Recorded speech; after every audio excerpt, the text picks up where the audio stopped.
It's often difficult to discern what's fact and what's fiction in the news out of Russia. And that was especially true this weekend. Given Putin's tight grip over the media and the sheer volume of disinformation, it can take a bit of time to confirm what is accurate and what's just propaganda. Luckily, there are a number of experts with key insights and contacts into what has actually been happening. One of them is Russian journalist Mikhail Zygar, who wrote a prescient op-ed in the New York Times back in January. It was titled "The Man Challenging Putin for Power," and it profiled Yevgeny Prigozhin, casting him as a, quote, dangerous competitor to Putin's power.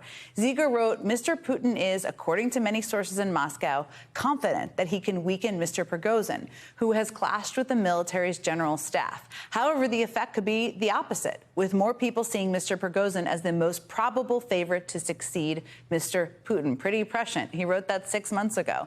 Zygar's analysis was so on point that David Remnick, the editor of The New Yorker, tracked him down to discuss the events of the past few days. Joining me now is David Remnick. Before joining The New Yorker, David served as the Moscow correspondent for The Washington Post and has certainly been following Moscow and Russia and Putin for many, many years. So you gave us an inside look at Zygar's depth of knowledge about the relationship between Putin and Prigozhin. Tell me more about the moment you write about when he says Prigozhin was no longer Putin's puppet.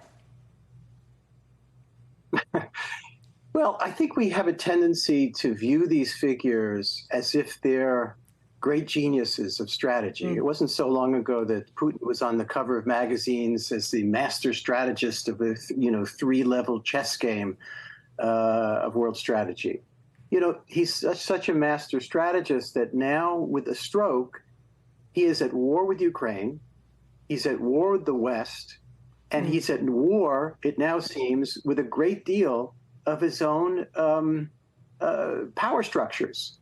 And he's put himself in jeopardy, his country in jeopardy, and his whole ambition in jeopardy. And there are times when I think that we should be listening not only to great historians of the Soviet past like Steve Kotkin, but we should also be rewatching Dr. Strangelove and Duck Soup and The Death of Stalin, because there's a great deal of absurdism and incompetence at work here.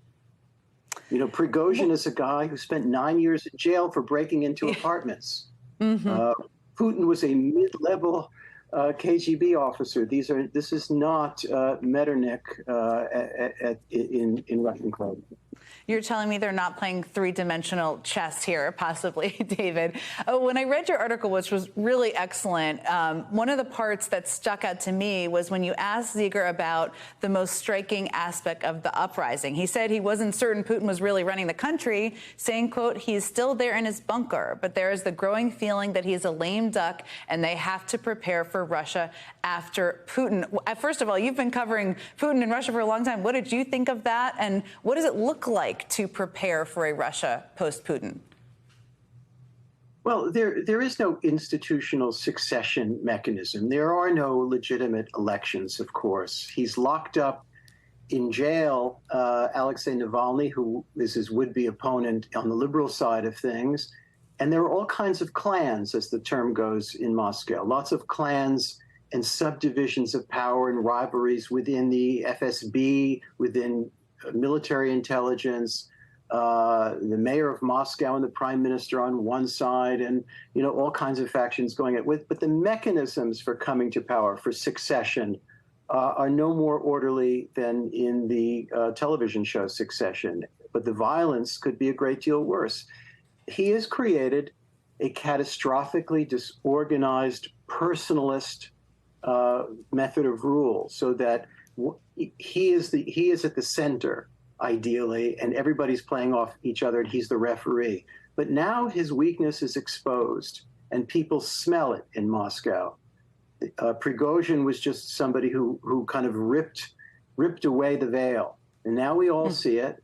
And he still may be in power, and he may be there for a while, but the game has completely changed as of yesterday. I want to ask you about Prigozhin because, I mean, as you mentioned, he's not, he's a former convict, he's a former oligarch, or maybe current. The notion that he's going to disappear into the sunset and we'll never hear from him again in Belarus doesn't strike me as true. But what is your sense of this? What are you going to be watching as it relates to Prigozhin? I mean, he's a master propagandist, right? So what are you going to be watching? Well, I wouldn't take any great insurance policies out on the life of Yevgeny Prigozhin. This is a regime that's perfectly capable of murdering its enemies abroad and at home. We know that, over and over again. But the trouble is that, well, Putin may be secure in locking up people like a Wall Street Journal reporter or Alexei Navalny or Vladimir Kara-Murza. He knows that Prigozhin has real followers in the military. This is a guy who essentially crossed over into the country from Ukraine into Russian land. It would be like taking over Miami without a shot and head toward Washington and just stop in North Carolina. He went unopposed, and Putin is humiliated and embarrassed by this spectacle. And I should also say the spectacle is known to the Russian people. This reached the Russian press. So could you have a war of propagandists online? It's not just state television. So he is exposed as weak, and that is very hard to put back in the bottle psychologically or politically. David Remnick, thank you. Really excellent piece. I encourage people to read from your interview with Mikhail Zygar.